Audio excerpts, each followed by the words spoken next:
உண்மையுமே தமிழர்களுடைய பண்பாடே நம்ம ஊருக்கு ஒருத்தங்க வராங்கன்னா அவங்களுக்கு விருந்து போடணும் அப்படிங்கிறது இல்லையா? ஸோ ரொம்ப பியூட்டிஃபுல்லாக நம்மளுடைய மலேசியா மக்கள் வந்து ரொம்ப அழகாக நம்ம சுவாமிக்கு ஒரு லஞ்ச் அனுப்பியிருக்காங்க. சாம்பார் சாதம் இந்த இது வந்து நம்ம இளைய தளபதி விஜய் வந்து அடிக்கடி இந்த சாம்பார் சாதம்னு ஒரு ரீல்ஸ் அடிக்கடி கேட்டுகிட்டே இருக்கிறேன், நீங்களும் கேட்டிருப்பீங்கன்னு நினைக்கிறேன். சரி, ரொம்ப பியூட்டிஃபுல்லாக இருக்குது. ஸோ ஒரு பொரியல், அப்புறம் ஃப்ரை ஒன்று பண்ணியிருக்காங்க, ரா பனானா ஃப்ரை, அப்புறம் வந்து சாம்பார் சாதம் அப்படின்ட்டு அது வந்து பூசணிக்காய் பொரியல் மாதிரி ஏதோ சம்திங். ஓகே, ரொம்ப சூப்பராக ஒரு பியூரஸ்ட் ஃபார்ம் ஆஃப் லவ் அப்படின்ட்டு அதை மென்ஷன் பண்ணி உண்மையாகவே சொல்கிறேன், இவ்வளோ நாள் அவர் சாம்பார் சாதம் சாப்பிட்டதுக்கும் இந்த சாம்பார் சாதமும் அவருக்கு ஒரு டிஃப்ரெண்ட்டான டேஸ்ட் கொடுக்கும். ஏன்னா அன்பு, நம்மளை தேடி ஒரு அன்பு வருது அப்படின்னா நிச்சயமாக அது அவ்வளோ பெரிய சந்தோஷத்தை கொடுத்துருக்கோம். ஸோ சுவாமி வந்து அவ்வளோ அழகாக ரசித்து இந்த உணவை சாப்பிட்டுட்ருக்கார். அதுதான் அழகாக அது ஒரு ஸ்டோரியாகவே எடுத்து போட்டிருக்காருன்னா, அவர் அவ்வளோ சீக்கிரம் எந்த ஒரு விஷயத்தையும் வெளிக்காட்டுற பர்சன் கிடையாது இல்லையா? ரொம்ப சீக்கிரம் இந்த மாதிரி கொடுக்குற கிஃப்ட்ஸு அன்பு அப்படின்ட்டு அதையும் இந்த இடத்துல மென்ஷன் பண்ணி கொடுத்துருக்காரு.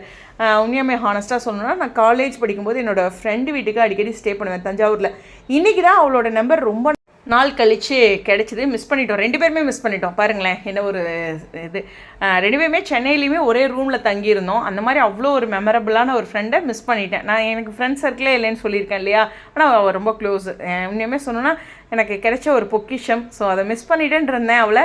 பட் ஆனால் எப்படியோ இமெயில் மூலமாக கொஞ்சம் கனெக்ட் ஆகி பிடிச்சிட்டேன். ஸோ இந்த இடத்துல வந்து ரொம்ப ஹாப்பி. இன்றைக்கி அவங்க அம்மா கிட்டே பேசுகிறேன். இந்த ஃபுட்டெல்லாம் பார்த்திங்கன்னா, ஃபுட்டை பார்க்கும்போது எனக்கு அதுதான் ஞாபகம் வந்தது. இன்னும் கொஞ்சம் நேரம் இப்போ நான் அம்மா கிட்டே பேசுகிற டைம் தான் இதை ப்ரிப்பேர் பண்ணி இந்த 6 o'clock மேலே அவங்க ஃப்ரீயாக இருப்பாங்க, வில்லேஜ் ஸ்டைலில் இருக்காங்கன்ட்டு. அதுதான் நமக்கு அந்த ஃபுட்டு அப்படிங்கும்போது நமக்கு யாரெல்லாம் கொடுத்துருக்காங்களோ அவங்களாம் ஞாபகத்துக்கு வந்துகிட்டே இருப்பாங்க இல்லையா? ஸோ சுவாமியோட இந்த அப்டேட் உங்களுக்கு ஸ்பெஷல். இன்றைக்கி எனக்கும் ஸ்பெஷலான டே, அதனால் அதையும் உங்ககிட்ட ஷேர் பண்ணணும் அப்படின்னு நினச்சேன்.